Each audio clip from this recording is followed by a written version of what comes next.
দুধের পুডিং বানাবো। কড়াইয়ের মধ্যে দুধ, চিনি, পাউডার দুধ, কর্নফ্লাওয়ার আর এলাচের গুঁড়ো খুব ভালো করে মিশিয়ে নেব। ফ্লেমটা অন করে দেব। এটা হতে দেব, মাঝে মধ্যে নাড়তে হবে। এখন ফুটতে শুরু করেছে, এখন কিন্তু ঘন ঘন নাড়তে হবে, থামানো যাবে না। দেখতেই পাচ্ছেন কত গাঢ় হতে শুরু করেছে।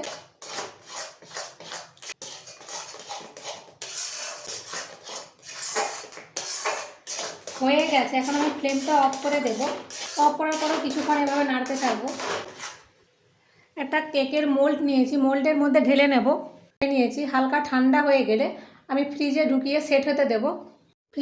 ফ্রিজ থেকে বের করে নিয়েছি, ফ্রিজে আমি 25 মিনিট রেখেছিলাম। দেখতেই পাচ্ছেন কতটা টাইট হয়ে গেছে। একটু এই সাইডগুলো এভাবে ছাড়িয়ে নেব যাতে সহজে বেরিয়ে যায়। এখন আমি এভাবে ঢেলে নেব।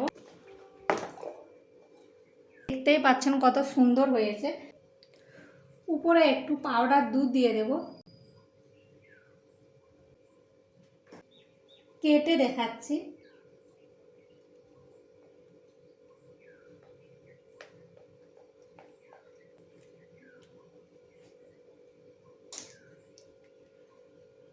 দেখুন কতটা স্পঞ্জি হয়েছে, দেখতেই পাচ্ছেন।